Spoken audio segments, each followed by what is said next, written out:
All right, should I have worn better jeans? Are we gonna be No. all right? Okay. If it makes you All feel right. better, my dress was $3.99. Really? Yeah.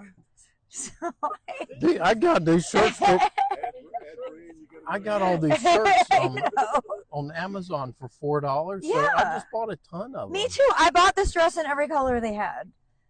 That's what I do too. Because I mean, look, I was like, Coco. Okay, so Brie, let's be serious. okay. We have this big, ugly, empty area, and we're having a big event in July, the end of July. The mothball. So the mothball. So 6 weeks from now, we need things that look good at night, and we need a hell of a lot of them. And I can't go to the nursery and buy a bunch of annuals that cost $5 a piece to plug them in here. No, that's completely impractical. No, there's no way. No one can do that. I know. You know, it's... So we're going to do, this is my plan. I love Cosmos, which you can get. I have a bag of Cosmos down here somewhere that I spent, oh, they're I next don't to know. you. Hang on. This is probably $15 worth of Cosmos. So I happen to like Lady Bird Dwarf Lemon. Yes. Well, it's nice because it is short and it's super floriferous. I get worried, I get nervous about these Cosmos, this particular Cosmos, because it's so capable of self-sowing that it creates a monoculture unintentionally. But I live in a sandy former tobacco field. Yeah. And I get real nervous about stuff. But these are native. It would be okay if they were a weed, right? It's true. I hadn't thought about the nativity aspect of it. All right. You're making me, I need to steal some of your seed and take them home and plant them. Okay, so all the pink and white Cosmos, they come on, they're beautiful, but they give you like 3 weeks of flower. Right. The yellows and oranges give you months. They bloom the flower. whole summer. Yep. And attract good pollinators. A ton of pollinators, and I have pictures of that. But it's just bland. So here's what we've done. This was my plan. I'm gonna get you to critique it. I came through, I cleaned out this area, and if you look down low, you see there are a lot of weeds coming up. So I sprayed. Are those weeds or are those okra? That's showy okra. Okay. Not real okra. It's just a flowering okra. I was like, it looks like an okra. Oh, like Abel Noshadas. But it's a pale yellow, and it clashes with this yellow. Right, stuff. right. I don't like it. So I did spray all of this to make sure that we have a clean bed to start with. Now, I know you would lay down a layer of compost before you seed in. Yes, I do. But again, you have to remember, I have not a drop of clay. I have 0 water retention. We're in a huge drought in Raleigh, North Carolina. So send me your rain. Stop hogging it all. We have it tonight. I add compost because, well, if I don't, I have no capacity to retain moisture. And for that, in this heat, and you can do this in the heat, but in the heat, that top ½ inch where your seed are germinating dries out so fast and bakes. Yeah. So it has to stay moist. That's the key to making this work. Yeah. So we do have an overhead irrigation system, which I don't use a lot, but if we get this stuff seeded in, water it. And we don't get these afternoon thunderstorms, then we're going to have to turn on that system. Well, if it makes you feel better, I'm running overhead sprinklers and I'm on city water. Oh, no. And they're running every day for 6 to 8 hours a day. Wow. To try and keep my summer gardens alive. Wow. So but it's your investment. It is an investment. Thank you. And it's your income. It is. It is. All right. So I would just walk out here and scatter the Cosmos seed and be done. Yes. That's it. So the great thing is, because I don't want you to have a monoculture, and I want you to have something that's white flowering that is pollinated by moths for the mothball, I brought you sesame. Oh, wow. Now, sesame has become one of my favorite plants ever. See, I have it in cute little packs. Look, cute little packs. I started growing this. I originally got my seed from Monticello and was kind of like, well, if they can grow it in Charlottesville, I can grow it in Raleigh. And it's been amazing. It's a great summer annual. It's heat and drought tolerant. Being native to India, it's a really good indication that it's going to live in the southeast.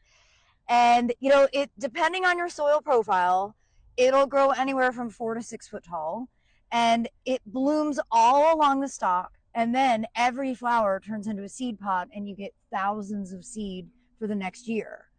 If you want to be really ambitious, you can collect the seed, press it, and make your own sesame oil, and then you appreciate buying oil from the grocery store. But sesame is also Benny. Yes. So very famous South Carolina cookies, right? Yes. Benny wafers. So you can make Benny wafers. You can make Benny wafers. I don't know how to do that. I don't. I'm not going to do that, but you could. I grow it primarily for its ornamental appeal. I like that it is primarily pollinated by night active moths. And so when you brought this up and it was for the mothball, I was like, you can't live without sesame. This is awesome. I also brought you, what else did I bring you? Okay, I brought you Big Good Squash. What? This has a name, but I don't know what its name is. I got it at the Georgia Organics trade show a couple years ago from a wonderful supplier, but I can't find it on their website. And I've been collecting it ever since. This will create a squash that, if goes unnoticed, can be up to like 40, 45 pounds. Wow. Yeah, you can feed like your entire community. A squash, not a gourd. It's not a gourd. I usually try and harvest them small and green and treat them like a zucchini.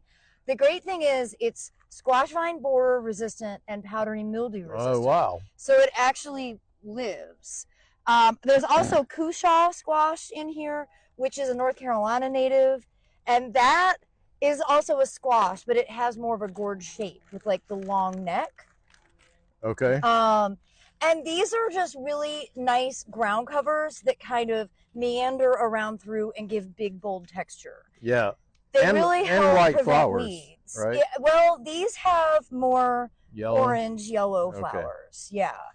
The main reason I like these is because the squash vine borers don't mess with them.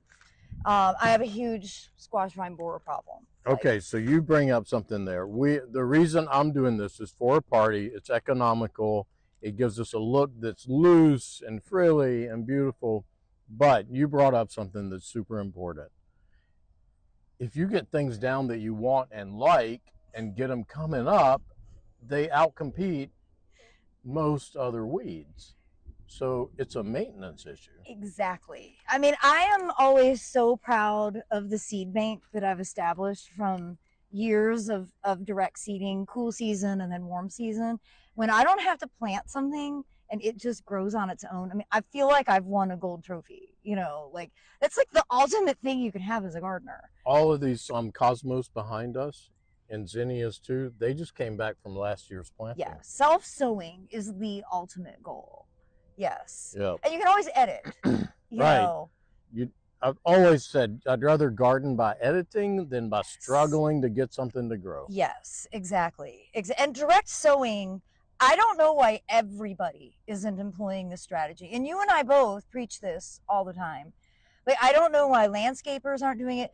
I got my inspiration from the North Carolina Department of Transportation. And I was like, well, if they can do this along the highway where they have like no resources and the plants look amazing, we can do this in our home gardens where we do have the ability to water and fertilize and enhance the soil and actually tend to these crops. I wanted to say I got my inspiration from my mom, Gloria, who she said you always had tons of purple larkspur, like more than you knew what to do with. And that's why when I started self-sowing, direct sowing. Yeah. I've just finished, by the way, last night, cleaning my last border, which is about this long, along a fence line of my cool season cottage garden. And then when I get home, I'm going to be doing this exact same thing in my house. And you have classes on this. Yes. I like to teach people.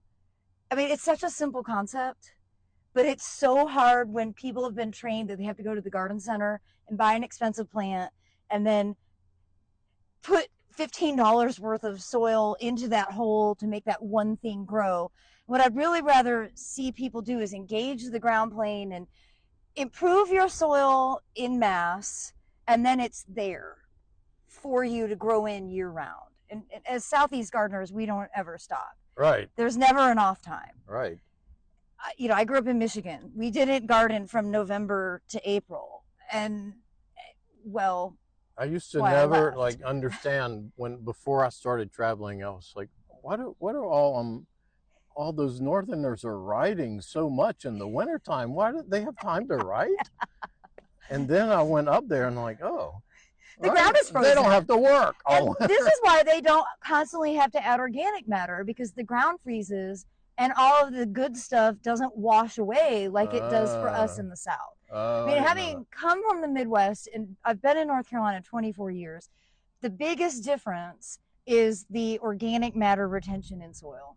And that's because in normal years, not this year, but in normal years, we get the majority of our rain in the winter. And if you don't have your ground plane engaged, the organic matter washes off.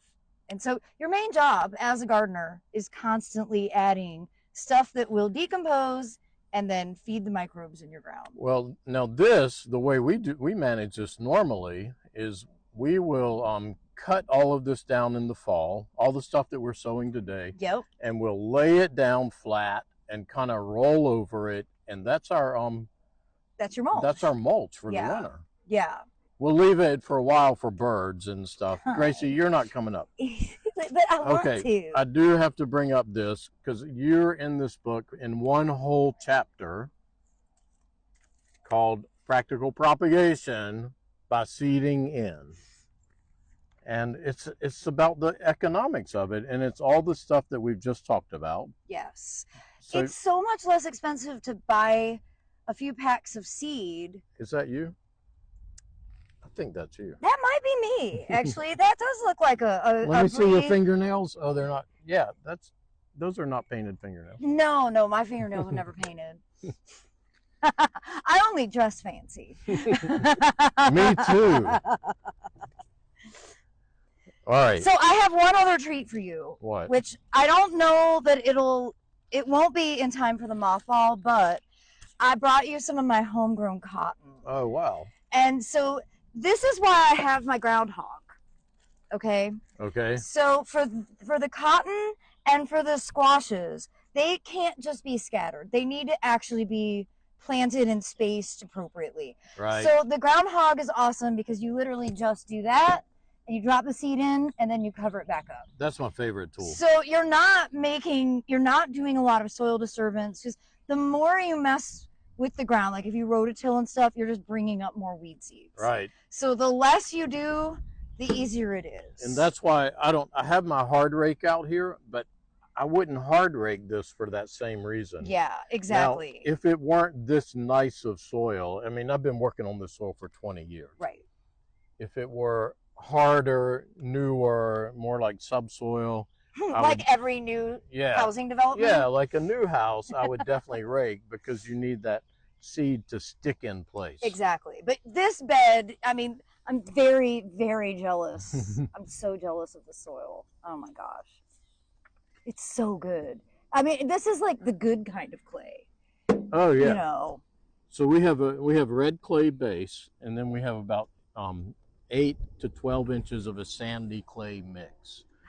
But then on top of that, you can actually see the difference here. From years of just mowing stuff down. Yeah, that 2-inch lump is from us just mowing things down. Yeah. We're going to get rained out, which is awesome for seeding in. It is, but can you please send it to Fuquay? I'm going to start seeding in before this comes. Let's do it. All right.